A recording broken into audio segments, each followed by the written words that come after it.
Welcome.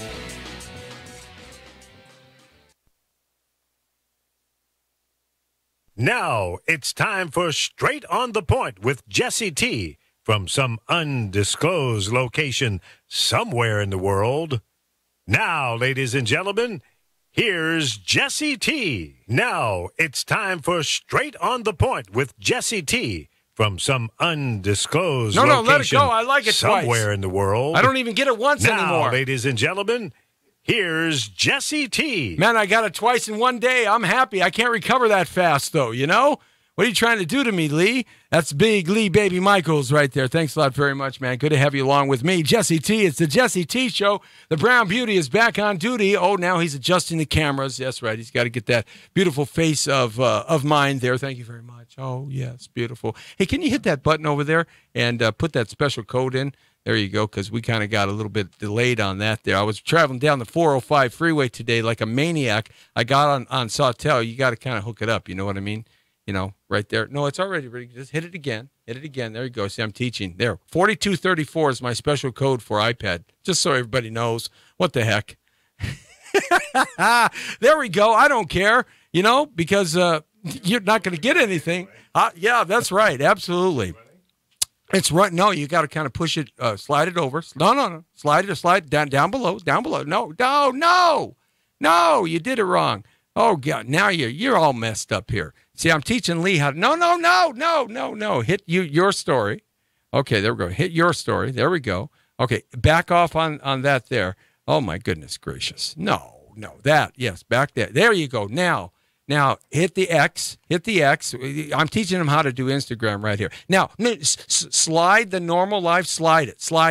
No, slide. Yes. Go up. You see, it says live right there. Hit it. Yes. Okay. God, this is more stressful than the 405 freeway. I tell you that much. It really is. Unbelievable. You got it. Oh, my goodness. Look at that. You never know how this show is going to start off. I quite frankly never know how it's going to start off. I know it just gets going, and then we get going. I did get a ticket on the way in, but I talked myself out of the ticket that got me big time. I was traveling in the diamond lane without any mannequin or blow-up doll. And so when the CHP guy blew by me, he kind of blew past me then and slowed down and got behind me and said, over, son. And so I kind of pulled over, and then he said, what were you doing? I said, going fast in the diamond lane. And he said, how many people are in your car? I said, 2. He said, where's the other one? In my mind. In my mind. Everybody, you should have said in the trunk. I didn't want to say that because I got the 45 in the trunk. Thank you very much. I'm sweating, you know. Oh, no. Hey, before I go any farther, I got to bring on one of my best friends in life. I mean, he's just a terrific actor. We promoted the heck out of this. To my left, camera right, the great Cy Richardson. Cy, good to have you along with us. Hello, everybody. Glad to be here. I mean, Cy is just one of the most distinguished fine character actors you ever meet, you know, and ever just most honorable man in this business, and he's written books to teach young actors how to get along in this business and survive and not get eaten up and taken down the dark path, you know. And he's done so many films and so many movies and so many commercials. He's got some of the best commercials in the Super Bowl commercials. They keep running over and over, and TV, film, theater, dancing, singing, acting, writing. He wrote Posse, the Mario Van Peebles movie from maybe about 12 years ago. And I think they should do another one, especially now. That would be just fantastic. And you got to write yourself a better leading role in that one. That's because you played the bartender. Well, my whole idea is when I'm writing, I write. When I act, I act. I try not to do both. Although my next film, I Have a Needle, I'm actually directing it and acting in it. You know, I can't wait to see that. I mean, Cy is just terrific, just a talented man. Met him, oh gosh, when the Dead Sea was still alive. You were a boy. I was a good. Don't tell anybody. I was a boy at one time. That's right. I was a young pup, right? And I was a young pup saying, "Why don't they hire me in films?" And you gave me actually a great piece of advice, and what it was, I remember it so well. I didn't get the La Bamba movie to play Richie Valens' brother, and Isai Morales got it, who's, by the way, running for SAG president. Yeah. I like Paul Antico. I like Antico a lot. Isai's cool though. Yeah. They're both very good but we got to clean SAG up. SAG is all messed up. We've had Antico in here, and he's explained all the graft and the corruption and all the stuff that's gone on, and it's pretty amazing. And I know you're very involved in SAG in a lot of ways. Not as much as I used to be. Yeah. You were like. Yeah, I was on the board for 3 years. Right. Yeah. So you know a lot of the stuff that's going on there. So anyhow, I didn't get that part. Eastside got it. And I was whining for about a week, and I remember we were at a showcase, and I said, "Look, man, I didn't get this part," and you basically said, "Well, if you want to make some money in this business, go be a plumber." You do this for other reasons. And what do you do? I mean, how does an actor survive when they want something so bad, but yet they're not getting it? But the first thing you have to remember is the only job you'll ever get is the one that's meant for you. Now, that came about. I did a film called Kinjite. I went for a general meeting, and when I got there, I saw all of these black stars, all of black exploitation period. And I said, now, I see why they didn't want me to audition. They just wanted me to come in and meet with the guys. The next movie they get, I have a better chance of getting involved. So I go in the room, and I see the director and producer, and they talk to me. And the director says, "You were in Sid Nancy?" I said, "Yes." "What did you do?" I say, "I was the methadone clinic guy." So, he picked up a script, threw one at me, and he threw one at the producer. He says, "Turn such and such a page and read." And we read. He said, "Thank you." And I got up and left. Well, when I got to the car, remember the old telephones? Oh, yeah. Yeah.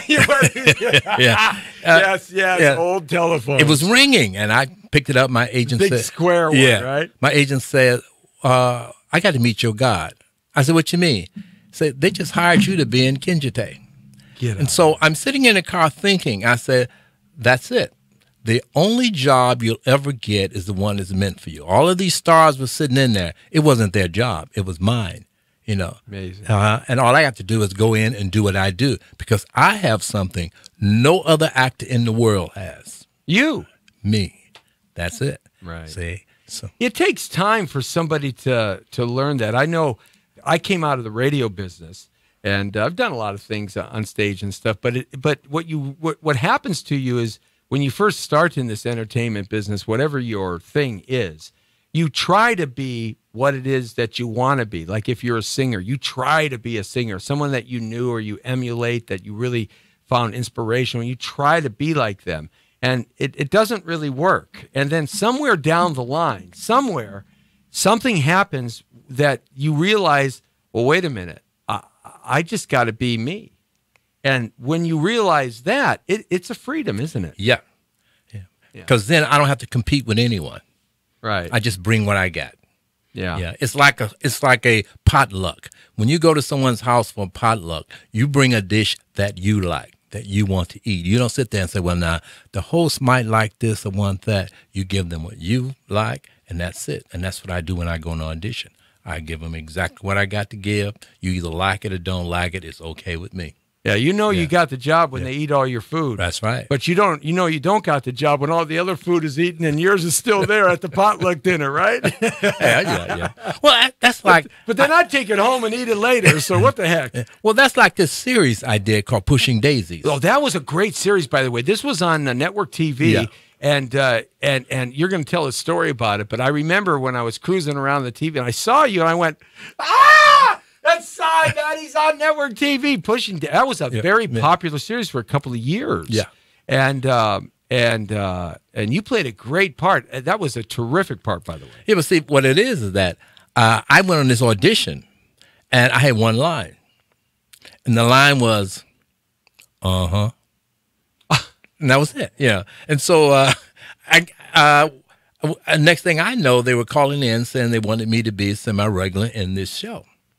From From you know, see, so you never know. So maybe what you should have went is and you would have got the lead role, and they would have ousted the lead actor, right? It's a possibility. You never know. Baby, you need me as your agent. You see, I'll give him if I decide. You should have went ooh, Yeah, so, But that's interesting. Just that one little expression.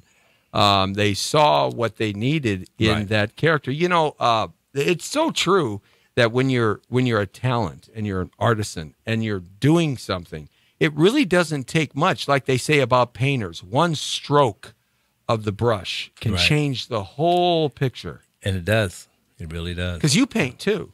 No, I don't paint. You don't? I wish I could. My mother painted. I couldn't. Well, the kind of painting I do is I paint houses and I throw buckets of paint and then I get it all over myself and rub myself on the paint on the house. Yeah. But one of the writing is that way too, and we'll talk about that in a second. But you're best known. You have four. Well, you're best known for your continuing acting ability. I mean, you started. You came to town here. I think you were way back when. I know I was about 19 or 20 when I met you. 18, 19, 20, something like that. And we met at Guy Stockwell's acting school. And you know, I always say this when I bring him up. He loved you. He talked about you forever, for the rest of his life. He thought you were just the most amazing, one of his most amazing students he's ever seen. He said that guy's going somewhere. Guy really loved you. He wrote a scene for you and I, Shazam. Yeah. Right. Shazam. That's right. Yeah. And we did that. I got a lot of work out of that. I got a lot of commercial work out of that. And we used to do these showcases where you go and showcase your talent, like Bobby Chance does at her place now. Yeah. A lot of showcasing.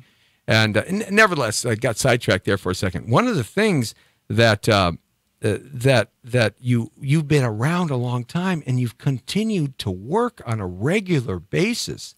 I didn't realize how much work you put in until I saw your IMDb site again last night for the first time in a while. You've worked consistently every year, 2, 3, 4 projects. How did you do that? By the grace of God, I have no idea. What I do, when I came to California in 1976, December 16, 1976, I came here for one purpose, and that was to be a character actor. And I looked at myself, I'm a journalist, and I majored in advertising. So I said, now, if I can sell soap, I can sell me. And I went about the business of making sure that every morning I got up, I saw at least 5 casting directors and 5 agents. Every Thursday I went to the library because I have a lot of money, and I would go through the drama log looking for jobs, and I'd send out everything I had there. And from that moment to this moment, I basically do the same thing. Even though I have an agent, I still go online. I still check Actors Access. Right. Because I realize that as an agent may have 200 or 300 clients. Yeah. Yeah. So he needs help. Right. So I give him help by looking for jobs myself too. Yeah. It's a team. It's a team concept when it works, when it functions right. But basically, I never know which job I'm going to get. I just put them out there. And I get one, and next thing I know, I get a call from my agent. He'll laugh. He said, "You sent for this one, didn't you, Si?" I said, "Yeah, I did." He said, "All right." He said, "They want you." Yeah, that's where I go. When we met, I didn't realize you were here that many years before we met, because we met in the mid to early '80s. Yeah, so early '80s. I didn't realize you were here that many years. But the first thing that I had the opportunity to see you in was the premiere at the Victory Drive-In on Roscoe Boulevard, and that was Repo Man. Oh, yeah. Remember they did the premiere at the drive-in? Yeah. Now, there may have been other premieres, but that premiere you had invited me out to see, and we saw Repo Man. I think that was Emilio Estevez's first film, wasn't it? Yeah, he was just a kid. That's a film I tell my students about, because I did a film in New York called Nocturna, and I was one of the leads. Mm-hmm. And the other lead actor couldn't work one day because he had to be an extra in a soap opera. So I said, "Why are you giving up a day here as a lead to do an extra in a soap opera?" He says, "I'm an actor." I said, "Oh." That was all he had to say. I understood what he meant. Right. So when I get back to L.A., I get a phone call from Vicki Thomas saying we need an extra in a student film we're doing at UCLA. And I said, okay, I did it. So I did this student film because I'd never done one. I'd never been an extra before. Right. Okay. I meet two guys that were students, friends of hers. One was Charles Burnett. Other one was Alex Cox. Oh, man, Alex Cox. Wow. After I met them and I finished this film, I got a call from both of them. I ended up doing 3 films for Charles Burnett and 7 for Alex Cox. Yeah, he was putting you to work. What if I hadn't have gone to do that extra job in the student film?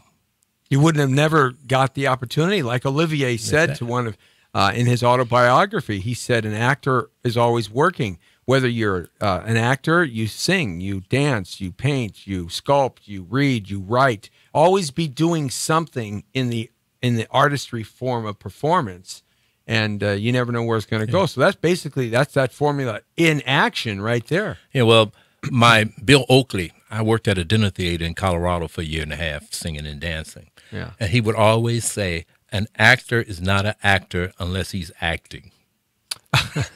So we did right. we did 8 shows a week, 6 nights a week.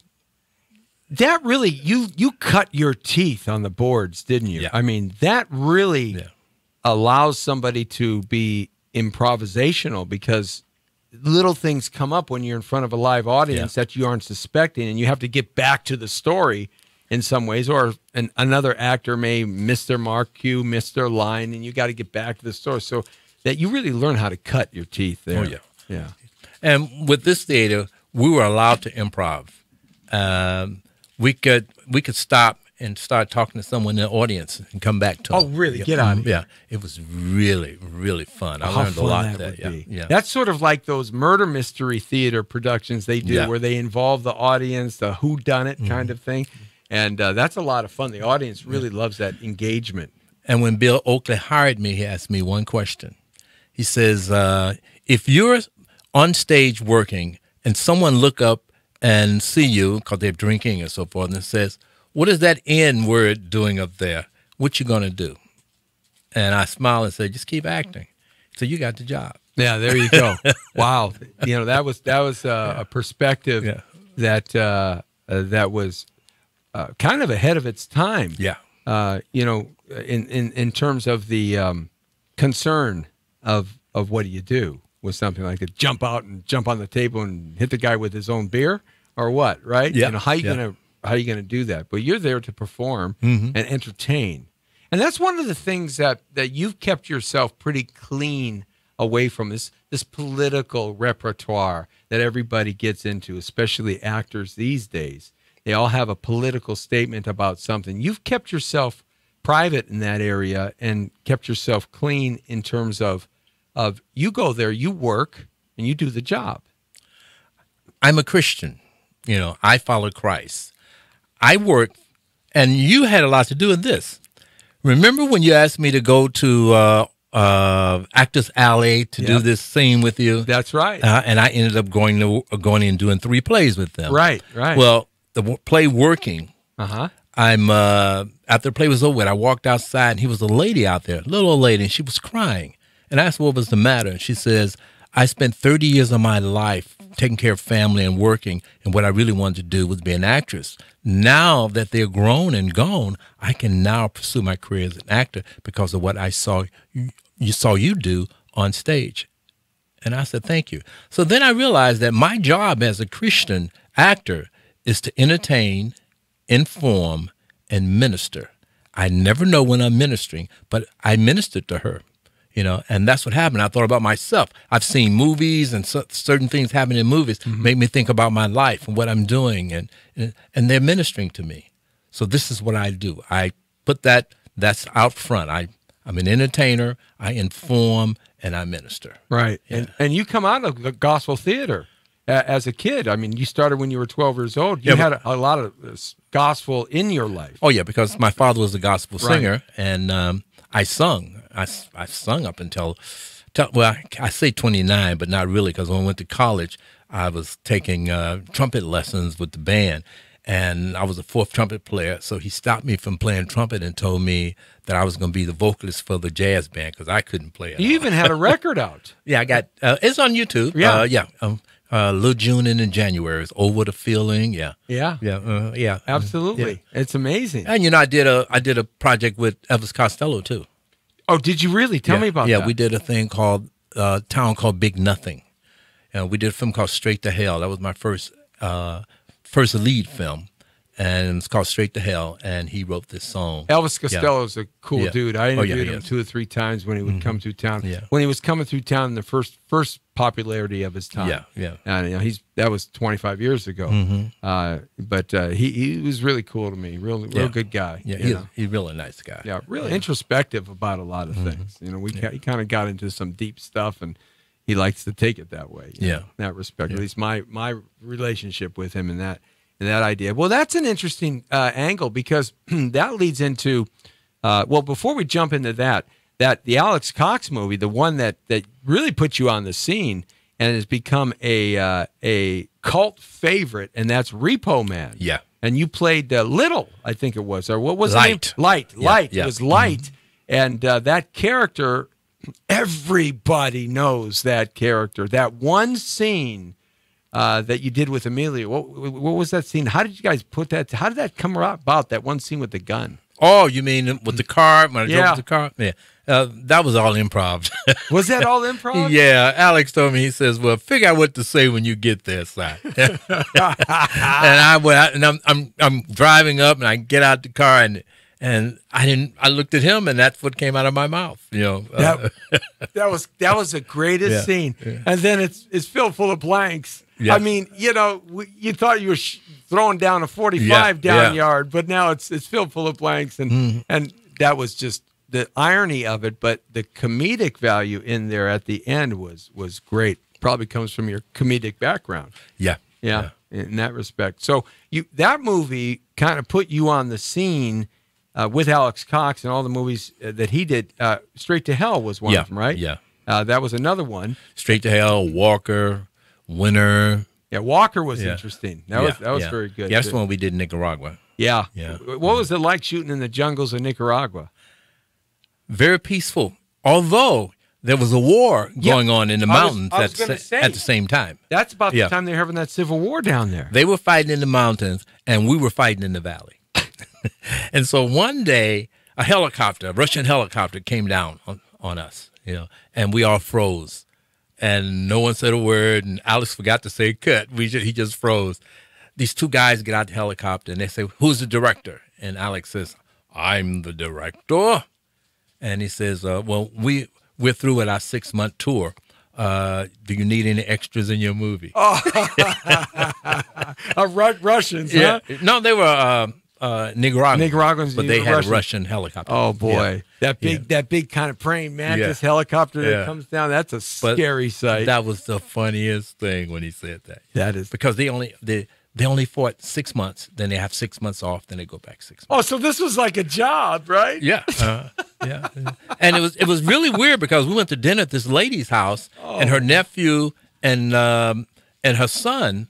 One was on one side, and the other one was on the other side. Oh, and they weren't allowed to fight when they came home. But as soon as they left home, they went home and fought each other. They were fighting each other. Yeah. But out in the streets in front of their house, they're playing soccer. Yeah. It's interesting time. Yeah. Interesting time. Well, you know, at that time, of course, we had massive immigration from El Salvador, Nicaragua, Honduras, Guatemala, all during that, after that. And, but you know, we did a lot of tours down in there with the groups that I represented and owned. And you don't understand the jungle of Central America until you've been there. Yeah. And if you've been there in rainy season, you think we have rain here. We do. We got a good sloshing of rain this last year, but the drops in the Central American jungle, the drops of rain are like little golf balls. Yeah. I mean, they come boom, boom, and they're big. The rain is heavy there. It's a different kind of feel. And the humidity. The humidity's out of the world in terms of that. The only place I know like that in the United States is Louisiana. Oh, Louisiana. Yeah. Well, you get that humidity, that tropical that comes up from the Gulf and stuff like that. Yeah, I was doing a play in Louisiana, and it's my first time there. And so at lunchtime, I left. I'm running out the door to go get something to eat. And when I walked out, the humidity hit me in the face, and I ran back inside. And everybody started laughing. I was, oh, no, somebody's going to get me something to eat. I'm not going back. No, man, you take 2 steps in that humidity, you're just like taking a shower. My daughter was the same way when she was going to go to FIU University in Florida, right? South Florida. And they were recruiting her big time. And we got off that 747 jet, landed in Tampa, and then we had to drive up. We got off that. It was in the middle of the most humid time. The humidity hit her, and she said, I'm not going here. I'm not going here. And then coupled with the fact that the crocodiles or the alligators, what is it? Thank you. The alligators and all the fresh water down in Florida. She said, I am not going here. So I can relate to that. That humidity is something to be tied. Now, so you did Repo Man. You did all these projects with Alex. And then, of course, you've done a countless numbers of TV shows. I mean, what's the difference when you act in a TV show like Pushing Daisies, which you had a regular reoccurring role, and it was terrific. You played the coroner. That, right? And is there a difference for an actor that when they're performing on stage, when they're performing in a film, or when they're performing on TV, in an episodic TV? Stage, you're larger because you got an audience and you got to reach them. And you can't reach them by yelling. You got to use your diaphragm to bring it out, see. So everything's larger, it's bigger. Film, it's smaller because the camera takes everything, so you can do less. As a matter of fact, sometimes, I forget, there's a guy named Middleton, the casting director.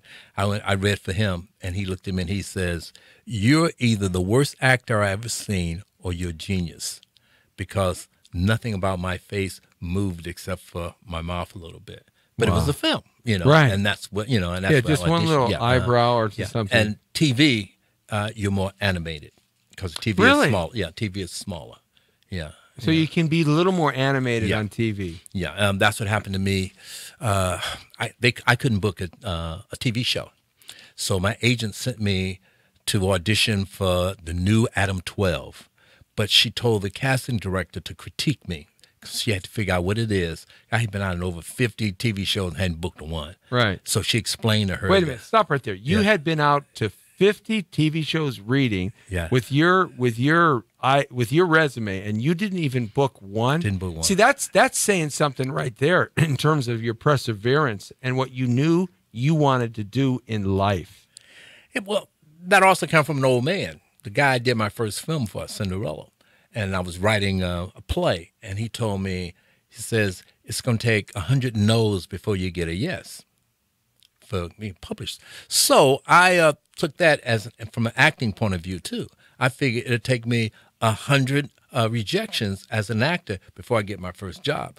Although I booked my first job 30 days after I got here. Right. Yeah, but he the one that directed. He the one that wrote that film. Right. So I look at it all things like that. As a matter of fact, I have my memoirs I've finished. I've sent 150 query letters out to literary agents. Right. And no one has picked it up yet. But there's 1,000 of them out there, so I'll send out another 150 this year. Yeah. Right. Yeah.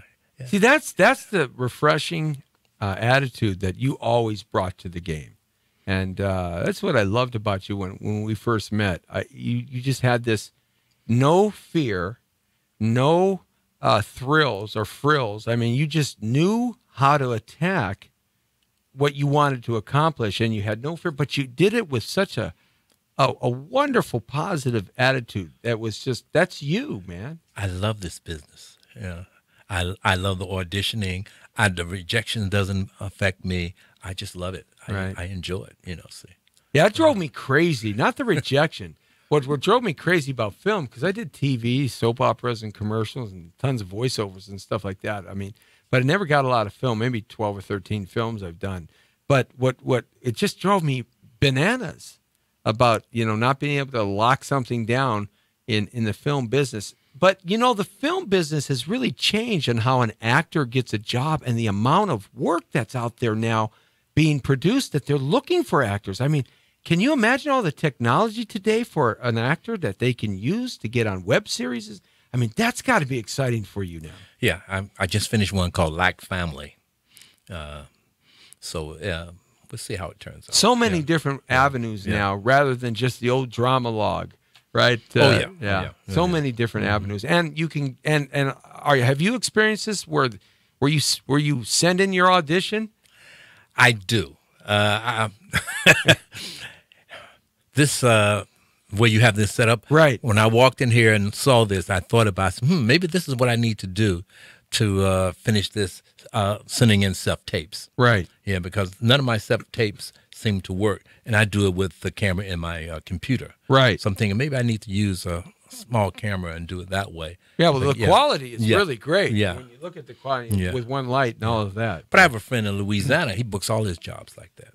Yeah. Well, the jobs now across America, you don't have to be in Hollywood anymore to get a job, or New York. You can be anywhere, it seems like. Yeah, well, they're making 61 films in Atlanta, Georgia right now. Yeah, and what did they make, 10 here last year? Yeah, well, Atlanta's first, Louisiana's second, New York's third, and we're fourth. Right to work states. Yeah. Yeah, that's the primary reason, and the big tax benefits. And Raul Bocanegra, we're going to have him in here in about a week or so. He's one of the assemblymen in the state of California that rewrote the film rules and regulations to try to increase tax credits about 5 years ago, and it worked. And he's rewriting them again because we've lost so much business we'll never get it back. It's gone because the right to work state is cheaper, and California is never going to give those 40% tax breaks. That's just not going to happen. But we're getting a lot of commercial work now and a lot of internet-based kind of IT and high-tech work in that respect. But so now, as you're rolling along and you started writing, you've been a prolific script writer. In fact, we were playing around with some of the scripts that you were writing, and one of the scripts that you wrote, of course, was, I mentioned earlier, Posse. Yeah. How did you come to the idea of a Western? Because that was like a Western when there was no Westerns in Hollywood. People weren't doing Westerns yet. Clint Eastwood didn't come back with Unforgiven yet. It hadn't been, but that was really cool. I remember in Panorama City when I used to go over to your house and read pieces of the script as you wrote them, so you could get a feel for it. Well, that came about when I was in Nicaragua. I was telling a friend of mine about my grandfather, and he said, "You need to make a movie." I never thought about that. Yeah, I think I'm going to do that. And that's where it all began. Tell you, man, this guy puts his head to something. It gets done. Yeah, well, my grandfather was a cowboy. Right. And my other grandfather was a minister in Georgia, and he had 2 churches in 2 different counties. Was he a Buffalo soldier, your grandfather? My grandfather was a Spanish-American soldier. Spanish-American soldier. Yeah, Spanish-American. Really? Yeah, see. And he was a logger, and he was a cattle herder. So I had all these stories. Because what made me think about that, the one story he hit me with is that he says that Jesse James did not ride with his brother Frank James. He said when they came into a town, he says it was Jesse James, this black guy, and then Frank. Get out of here. That's the real deal right there. So he said, and that's the way that he came into towns, see. Really? Uh-huh. Yeah. And so different stories he told me, I kept them, and I tied both grandfathers together. At the end of the movie, it show you where they talk about Abe Richardson and Brother King David Lee. Yeah. So, but I took their stories, tied them together. Yeah. I thought that was a terrific film. Mario Van Peebles did it for you. He's a wonderful director. And he's a good actor too. I just saw him. I just saw him on some show that he did a while back. I think it was the one with. It'll come to me in a second. It's something he did a while back. But yeah, he's really, as he's gotten older, he's even gotten better at what he does in terms of the acting and everything like that. Did you find that as you have gotten older in the business that you're working more now or working less now, or is that a complex thing that you're going through at this point? I'm working more, but I'm doing less.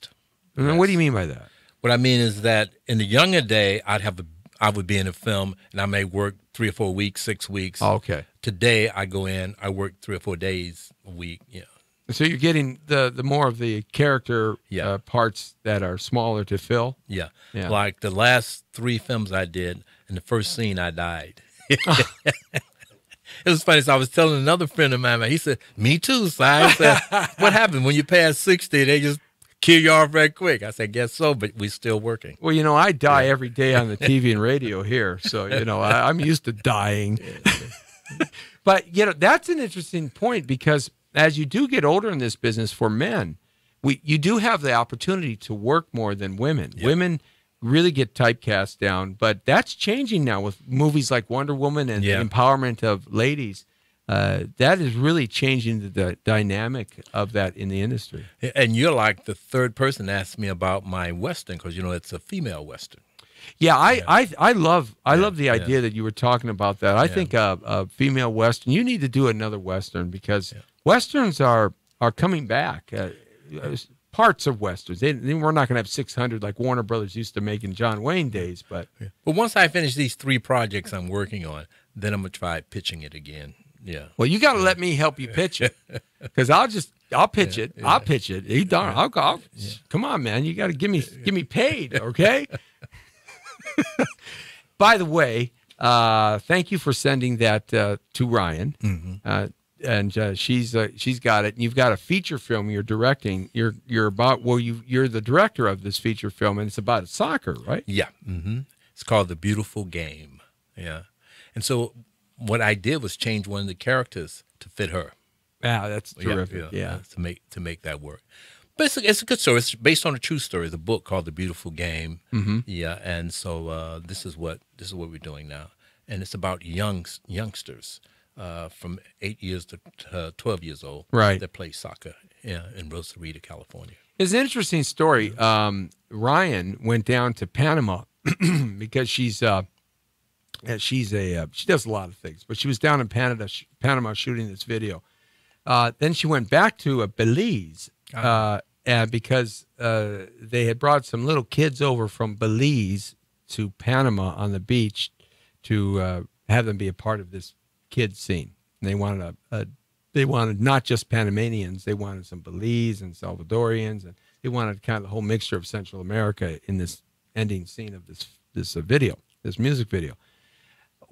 What she found out is that they love soccer in Belize, of course. So she came back and she put together this whole thing with Nike and went down there and took a bunch of cool equipment and shoes and socks and all the soccer gear that we get here in America, right?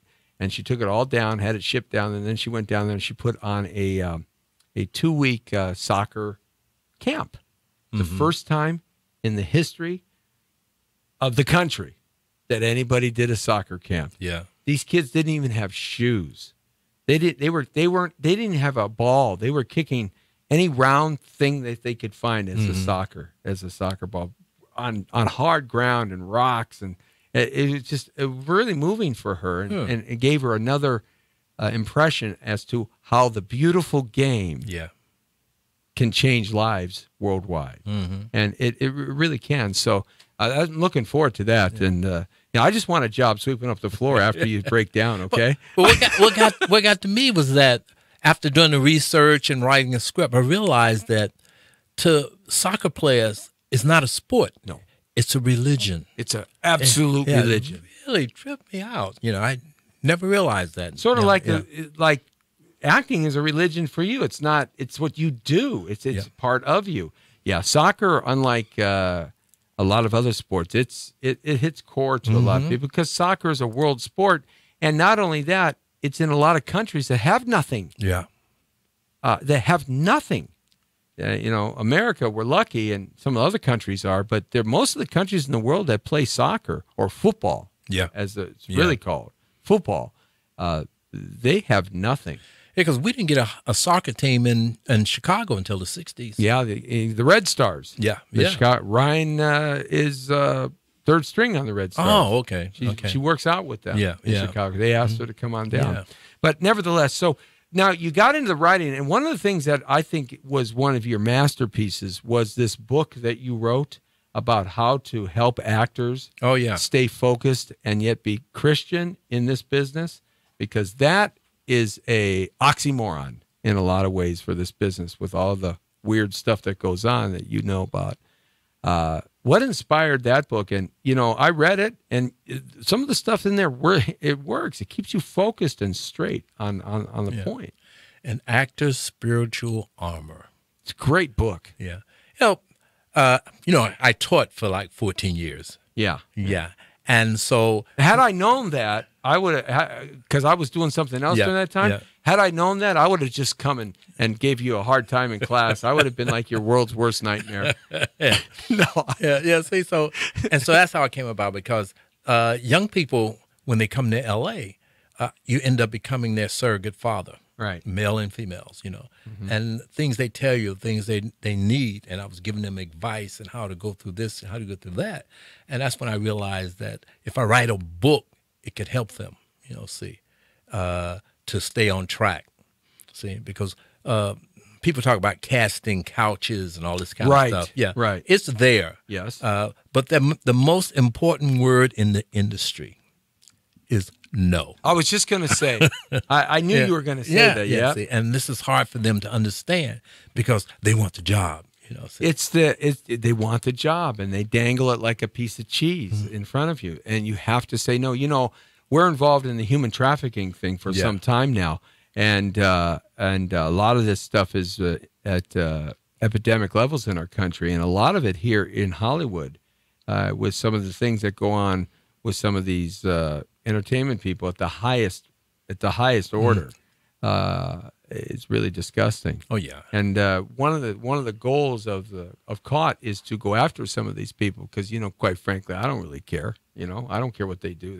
They never did anything for me, and they're hurting kids. And so we're setting up a team to go after that with the local police agencies and stuff, because there still are those rings and those houses around there. And you're right. You got to say no. Yeah. That's the key. But how does somebody say no that wants something so badly and they don't know how to say no to it? That's where your book really comes into play, I think. But, I mentioned something about there was a film I was doing, and the guy said, I want you to unzip your pants and shake your penis. Oh, Lord. And I looked at him and said no. And the whole set got quiet. You could hear a pin pee. It was so quiet. And he says, oh, okay. Well, let's do so and so. So hate to move on. You're in the middle of a film. He can't kick me out, because he didn't spend so much money. He'd been shooting for a couple of weeks. Right. So he's got to go along with it. Just say no. You got leverage. Yeah. So let's talk about what we're going to see right now. We've got a video clip of some stuff that you've done, some work. So you want to set this up for us here as Lee gets it ready to go. Now this is. Are we ready to go with that? Okay, so now this is something that you did. Yeah, this is a good day. There's an organization called the 187 Film Festival, and you have 187 hours to put this project together. I get a call from one of my students, and he needed me to be involved in it, so I did this project with them. Well, the project won Best Screenplay, Best Actor, which I won, And so I show it all the time. It's a really good piece. Yeah. Okay, so let's watch the clip right now on check it out, Cy Richardson. This is a waste of time. It's never a waste of time. What happened, Sonny? I was distracted. Sit down, sir. You don't want to leave before you get the best part. They're empty. No, they're simply not filled. This is your book, son. Make me proud. Now, today was a good day. Yes, sir. Almost glorious, if you ask me.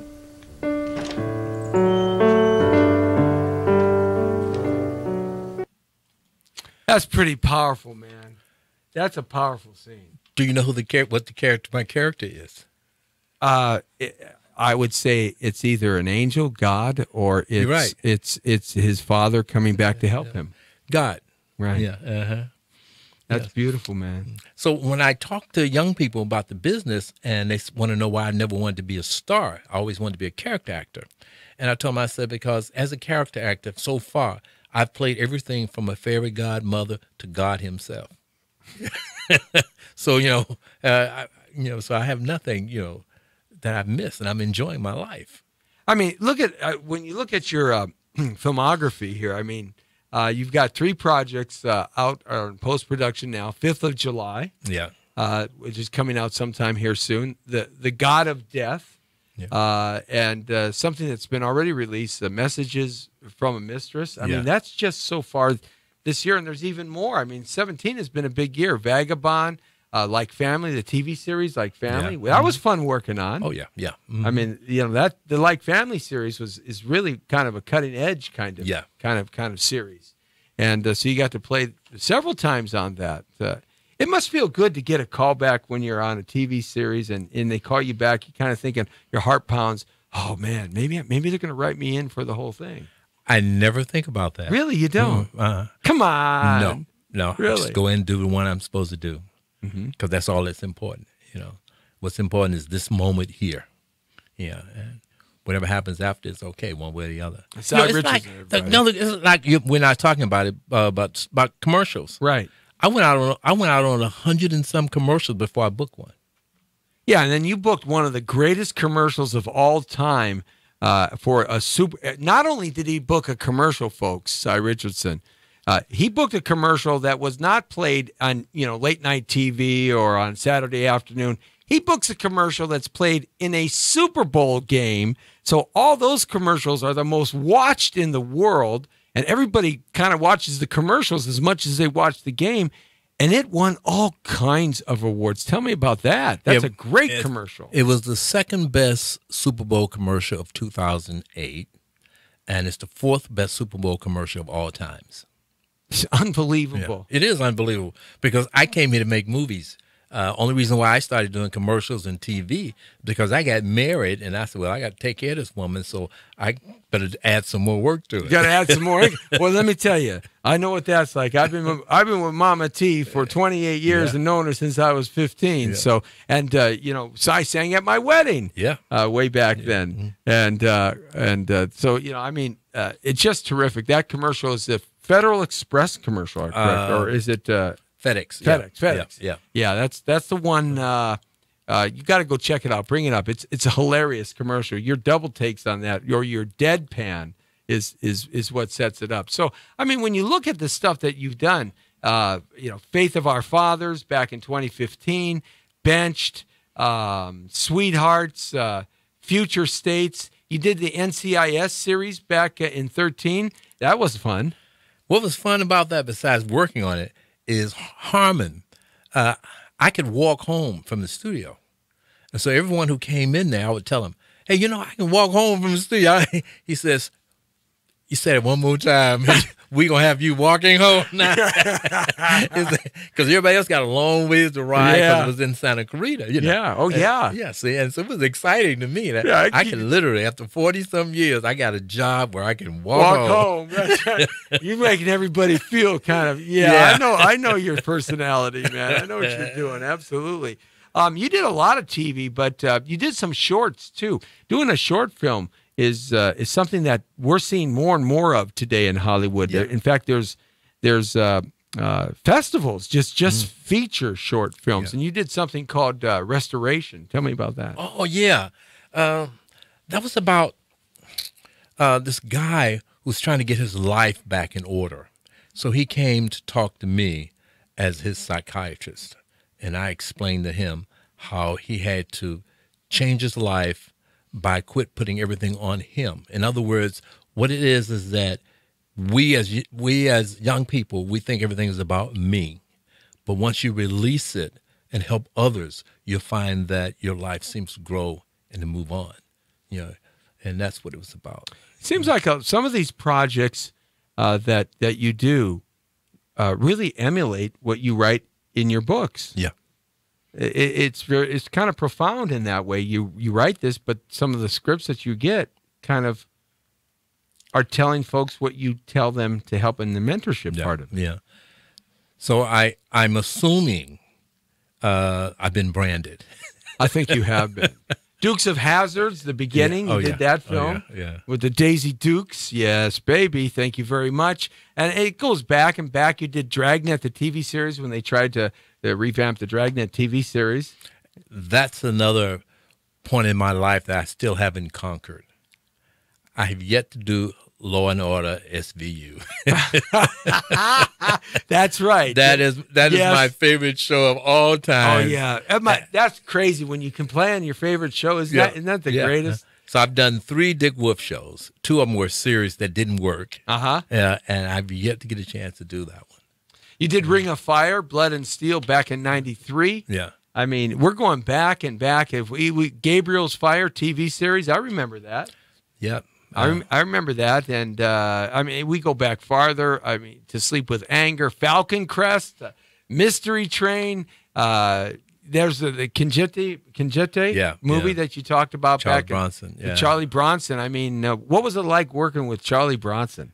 First couple of days, real scary.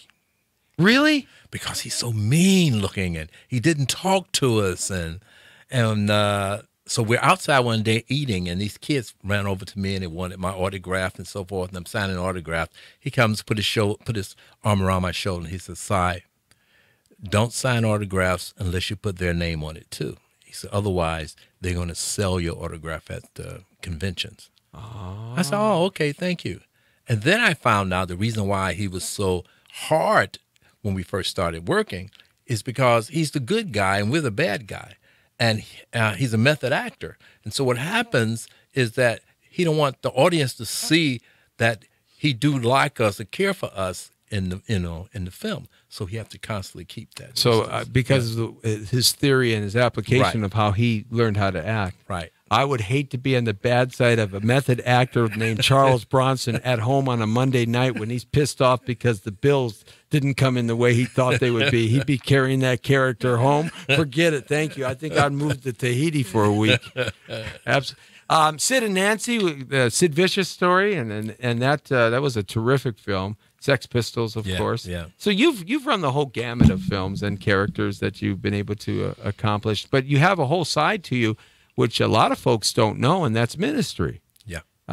You are a person in your church of significance, a deacon. Yeah, I'm a deacon in church, yeah. And also sing in the choir. And ministry has been a big part of your life, hasn't it? Yes, it has, because I truly feel the only reason why I do what I do is by the grace of God, Because, like I said, I came here with $50 in my pocket, a hole in my tire this big, you could rub your finger to the inner tube. Oh. I didn't know where I was going to stay, All I knew is I was coming here, I was going to sleep in my car, and I was going to pursue my career as a character actor. And it hit me to call my ex-wife. I called her and said, there was some girl stay with us a couple years ago, and for 30 days before she moved to Los Angeles. Would you contact her and see if I can stay with her? So she contacted the girl, and the girl said, yeah, I can stay with her. So I went to the telephone to call this girl. She gave me the address. I went into the gas station and told the guy in the gas station, I said, this girl lives in Los Angeles. I need to know how to get there. He looked at it. He says, walk to the corner and walk down 4 blocks, and you'll be at her house. And you're not in Los Angeles. You're in Santa Monica. Wow. So, I just took that as God sent. Providence, man. Yeah. Absolutely. Yeah, so. Wow. That's amazing. Yeah, you uprooted your whole life to change your life. Oh, yeah. That's the amazing thing about this man. He had a whole life before this professional life coming to Hollywood, and a very successful life with all the trappings and all of the things that the American dream offers. Yeah, and I could have stayed with the dinner theater. The guy who replaced me stayed there 30 years. Right. Yeah. Yeah, but you wouldn't have had the wonderful experience that you have now. No. And met your wonderful bride that for the last couple of decades. Oh, yeah. Yeah, we've been together 29 years. Yeah, absolutely. Yeah. Well, you got me beat. That's for sure. Yeah. So what's coming up here? Tell us what's happening here, and what can we see you in, and I'm what's working happening? I'm working on a faith-based film. They're calling it family-friendly films right. now, where I'm directing it, and I've won the leads. And what happened is, a guy named John William Young. I did a play with him back in 1979. And when he got this script, he needed a Christian actor. He said, well, let me find Si. He'd be the perfect one for it. So his son was going to direct it, and John and I were going to do the lead in it. Well, his son works for Spielberg, and he got a job working for Spielberg and had to leave. And so instead of them finding another director, the producer says, why don't you direct it? And so now I end up directing it and doing one of the leads. Yeah, it's funny because my agent told me, I've been telling him, I said, for a whole 5 years, I said, look, I want to direct a feature. I've directed shorts. I want to direct a feature. So now I get a feature. He says, remember what I told you? Watch what you asked for. I could, and I got to do both. That's cool, you know. So I'm doing that one. Then my partner, my writing partner, he's back in New York. Well, we're working on a script with Tito Puente. Oh, Tito Puente? Yeah, really? We wrote one. About 10 years ago. The Latino aspect is exploding around the country now. Yeah, so we're doing that, and so that's moving along well. And it's interesting because we write from Skype and so forth. Yeah, right. Yeah. So when we get it finished, when the executives read it, then I go to New York and then we work out the kinks and so forth. Right. Which is fun because we did that 10 years ago, and I lived in New York for these 2 weeks. It's really nice living in New York when you don't have to spend no money. Yeah. I mean, even to catch the cab, we just gave him a little chip. We gave him a little piece of paper, handed it to him. And that was covered. That was covered. We just had a great time. Yeah, when you got to spend money in New York, you go through money real fast. Yeah, so I'm doing that. And then I have this. You like Chicago pizza better or New York pizza? Chicago pizza, although my wife says Chicago pizza costs $75. Because I went to my favorite pizza place in Old Town, and I parked. That's where my dad was raised. That's where I was. I lived in Old Town as a kid. Yeah, and I parked, and I didn't pay any attention to the sign. So when we went at 8 and came out, I had a $75 ticket. Yeah, I'm Chicago pizza too, man. Absolutely. I like it. That's right. You did live in Old Town. Yeah, I did. Because I lived at Sullivan and Sedgwick. Wells Drive. Yeah. We lived up on Wells Drive, and also what goes through the University of Illinois now, the street that cuts right through it, Halstead. Oh yeah, Halstead. The university took over that whole neighborhood. Yeah, I drove Halstead Street CTA for 6.5 years. Yeah, that's why I say. So you know it. Yeah, absolutely. Yeah. Watching you and my dad talk one night when you came over to the house was like it was old times on the block, man. I just kind of sat there and said, "Wow, cool." Yeah, absolutely. There were good days, Yeah, different days, different times, different people, different world, different rules, different everything, in that respect. But the times are good now. You're looking great. You're healthy. Thank you. I'm hanging in there. Yeah, absolutely. Yeah. You got to start doing some workout with me, man. Come on now. Oh, no, Lee says, no, don't do it. Don't do it. So how can the fans find you? Where can they find you online and kind of keep in touch with your career? And on Facebook and my website, which is CyRichardson.com. Mm-hmm. And I'm on Twitter. Right. Yeah. Where else am I? I think that's it. Right. But I have a Facebook page for I Have a Needle too. I Have a Needle, the movie. The new project. Yeah, right. The new project. Yeah. And what I'm asking people to do is put on their little stories about them and their grandfather. This is about two grandfathers who come to California to raise their granddaughter because her parents have died. And both of us want them. One want to take to New York, the other one want to take her to Vegas. So who gets to keep her? See? And so the judge says, since she's 11 years old, she have a right to choose who she want to stay with. So what she does is put a game together and send us out with this game. She says the winner of the game is the one to get me. Wow. And I'm sure there's going to be an interesting thing at the end, which I can't wait to see. That's a great concept. Yeah. Mm-hmm. Absolutely. Because, sometimes money is not the important thing. Right. And there's a lot of lessons in that. And the guy who wrote it, Steve Lee, he's not a Christian, but his wife is, and his in-laws are, And so, and this is his second faith-based film script he's written. Faith-based projects are getting very popular. Oh, yeah. I mean, I'm doing more and more red carpets of these things with regular actors that may not be Christians that are getting cast for these parts and stuff like that. So this is not the taboo it was 30 years ago, know? Last year, they made $60 million. I guess so. Now, Hollywood is starting to make faith-based film. That's why they call them friendly. Because they only friendly. cost $1-3 million to make, and they make a lot of money. Yeah. Cy Richardson, everybody. Cy Richardson, great actor, writer, coach, spiritual minister, survivor, just a good friend of mine, just one of the most honorable men you ever want to have in your life, my friend. I really appreciate you coming in here. Check him out on his website, the Facebook page, Twitter, and all his new projects coming up. I'm telling you, go to IMDb. Just look at some of the stuff this man's done, stuff that you'll recognize, that you'll go, oh, wow, it's just unbelievable. You're like Morgan Freeman on the less expensive side. Well, you saying that, I get a lot of that. I've got to the place now that said, well, if Morgan Freeman don't want it, you'll get it. What is this? That's not bad, man. Yeah, but I get a lot of that. That's not bad. Yeah. I wish I could say that to somebody. They just get me every day right here on the Jesse T Show from 5 to 6. That's right. You're, of course, in my world, the world according to Torrero, where you're straight on the point. Tomorrow, Roundup, Wound Up. Oh, we're going to be talking the issues of the day. Yes. Jesse Torrero. Cy, thanks a lot, brother. Thank you for love inviting you, man. me. I enjoyed it. Love you, love pal. you. Absolutely. Say hi to your lovely bride. I sure will. The Brown Beauty is off duty. See ya. Boom, baby. Yeah. Hey, would you just give me a part in one of your movies? Just something. Anything. I am. I'm giving your daughter a part in one of the movies.